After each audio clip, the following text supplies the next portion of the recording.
Yo, what is up, everybody? So let's go back again with the final chapter of our story titled The Patient, written by Old School Horror. Remember to use the links in the description below. Show love to the author, like, comment, and subscribe. Chapter 8. A whiff of cold air and sulfurous smell hit them in the face. The lingering presence of something wicked was in the air. Oppressive and haunting, like nothing they had felt before. Dr. Newman switched off his light, then signaled Norman to do the same. The old guard complied. He understood the reason behind his move. Now, the corridor became enveloped in almost complete and endless darkness. They needed a few seconds in order to get used to it. Moans and whispers were drifting through the air. They seemed to come from all directions. The walls, from the floor, from the ceiling. It was maddening, surreal cacophony of evil. The group was advancing slowly with care. They still had to go several yards in order to reach the staircase which led into the basement. After a few steps, Norman's startled voice reverberated through the hallway as he was being grabbed by something in the darkness of a hospital room. His sidearm and flashlight both fell onto the floor as he tried to get rid of the hands which grasped his arm. Carrie and David grabbed his other arm and tried to pull him back into the hallway, but whatever was pulling onto the other side was pulling harder. The nurse let him go and bent down to grab the pistol, but by the time she found it in the darkness, Norman got pulled into the room. He screamed, but he screamed in vain. Carrie and David saw only shadowy figures moving about the room, but when they saw the burning red eyes of the entity which came back from the morgue, they both screamed. The eyes fixated on them, burning red pits of fire. Carrie and David saw the strange symbol on the entity's body light up in yellowish red fire. The blackened veins on its body lit up too. It was a hellish vision, a vision which told them they needed to run. They ran toward the basement, leaving the security guard in the room, his screams fading as they ran down the stairs.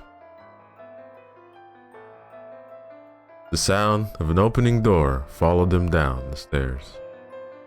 Both of them knew what that meant.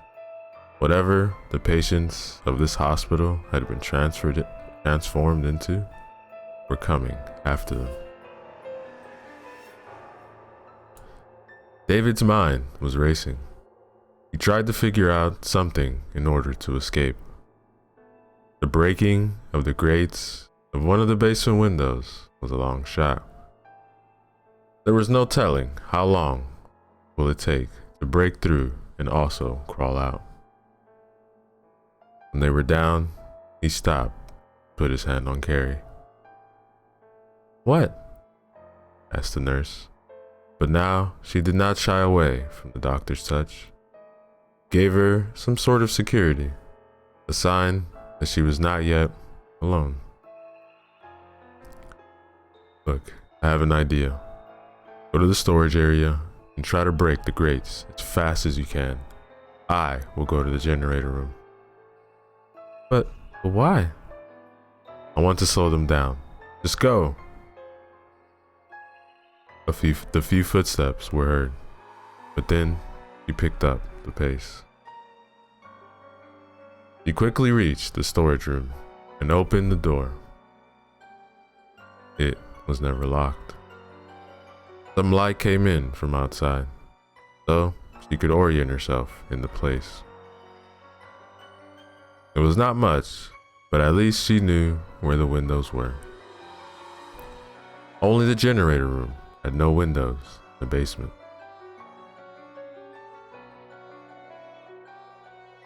She went straight to one of the windows, took a deep breath, and lifted the fire extinguisher above her head. It was heavy, but it did not matter. Enough adrenaline was circulating in her veins to be able to handle its weight.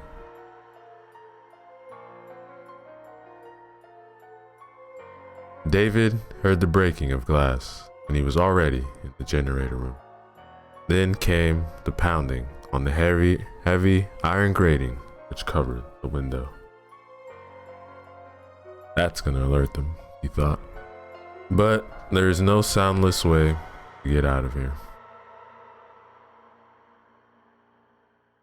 He then began searching in a chaotic manner around the place. A gas canister, he whispered. That's great. All I need is a flexible tube to... Oh, fuck this. He continued as he didn't see any tube, only a hammer. Dr. Newman grabbed the hammer and then the canister. He took off the cap from the canister and swung the hammer straight into the fuel tank of the generator. Gasoline began flowing out in a wild stream, his nostrils filled with nauseous vapors.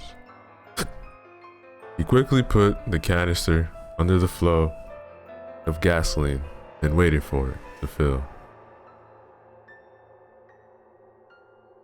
The banging on the grates were still reverberating through the dark corridor. Come on, Carrie, he whispered to himself, while almost grinding his teeth together. He pointed his flashlight toward the corridor, and to his terror, he saw the shambling figures at the base of the staircase. He didn't wait for the canister to fill up completely. There was no time. He had to hurry unless he wanted to let Carrie die. When he got closer to the storage room door, he saw a familiar figure among the many. They came dangerously close to the storage room. Dark eyes filled with malice, hell-bent on hunting him and Carrie down. Norman? He asked instinctively, but he knew that Norman was gone. No, The figure replied. Norman is one of us now, and so will everybody soon enough.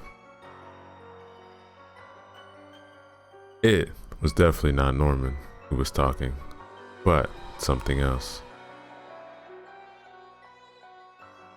People tried for generations to prevent him from crossing over and bringing a dominion of darkness over this world. Only in a place of suffering can he come into the world, and you foolishly let the man bearing the mark of the beast enter this place. David didn't know what to say or do. He saw the red-eye entity appear behind the group of patients. The doctor looked at the storage door and thought for a split second. The knocking of the extinguisher on the window grates resumed desperate work. He knew that Carrie did not break through, so he had to buy her time. Entering the storage room was not a solution, because then both of them would die. So, he made a decision.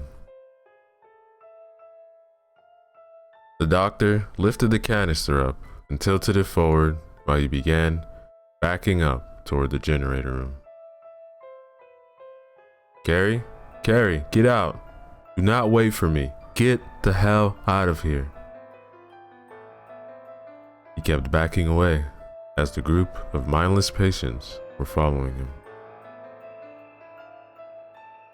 The smell of gas filled the corridor. Came from behind them too. The floor of the generator room had been drenched in it. Dr. Newman entered the generator room. This was when he heard the clanking of metal as the grates on the basement window broke away from the walls. So, Carrie is safe, he thought, and kept backing away. The figures were closing in on him. There was no escape. David threw away the canister, then fetched his Zippo lighter from his pocket. He held it in his fist, and then stopped. The dark figures closed in on him, and the one with the red eyes stopped in front of him. Now you will join. The entity put its hand on David's face. He felt burning on his skin, and also a dizzying sensation which seemed to make the world whirl around him. As his consciousness began to slip away, he had just enough presence of spirit to flick the lighter. It hit the ground in a fraction of a second, and everything around him went up in flames. He barely felt the heat enveloping him. He was not conscious anymore.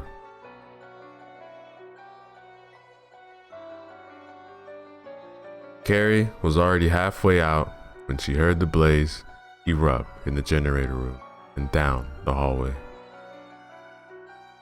He crawled out, looked back. He felt sorry for David, but at the same time, he felt grateful too. The moans and grunts of the things which had once been this hospital's patients were still perceivable for a minute or so, but then they faded. He sighed in relief, but was still wondering what happened to the entity, the red eyes. He saw smoke and fire begin to crawl under the door, which was roughly opposite to the window. Carrie screamed when the door burst open. The entity stood in the doorway, the blazing inferno behind it. The flames engulfed its body, but it didn't seem to hurt it much. Only by the way it moved, Carrie noticed that it had some difficulty moving. It headed straight for the window. Carrie then checked her pocket, and to her temporary relief, felt Norman's pistol inside. She put it away after Norman got pulled into the room. Then she almost forgot about it.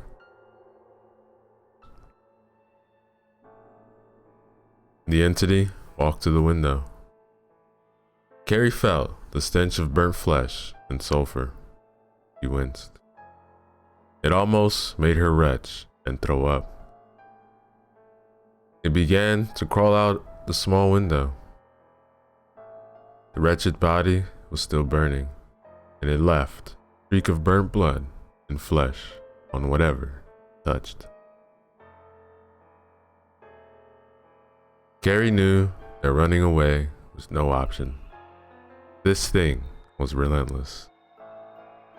In a moment of clarity, she took the gun in her hand and pointed it toward the head of the flaming creature. With trembling hands, she pulled the trigger, but missed. The creature looked up, but then she made a few reluctant steps towards it. But she got too close. It reached out and grabbed her wrist with its burning hand. The skin on Carrie's hand made a sharp, sizzling sound, and she screamed in pain. He did not let go of the gun, however, and began pulling the trigger again and again. Most of the bullets hit their mark, some in the head, others in the chest and shoulder. When the magazine was empty, he still kept pulling the trigger. After a few more pulls, he stopped. The body had been maimed by the bullets. There was almost no head left. She had shot it to a pulp of burnt flesh and cooked brain. The scorched hand was still grasping her wrist, and now she felt the burning again.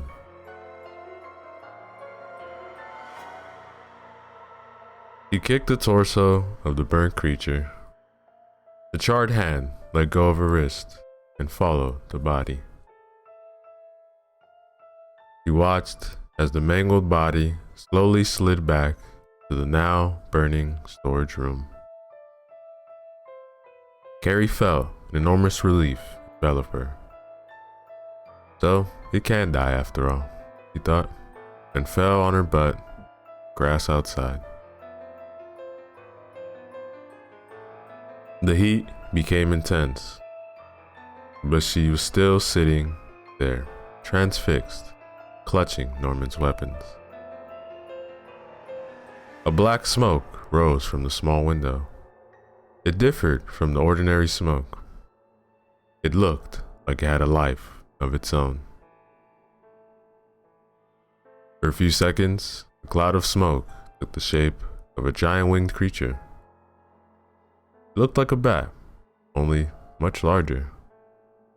Then it rose towards the sky. Carrie heard something, an evil whisper floating in the air. "I will return," it seemed to say, but he wasn't sure. The smoke disappeared, and Carrie stood up. She turned her head toward the streets, where the red and blue lights were already visible. And that, ladies and gentlemen, the end of our story.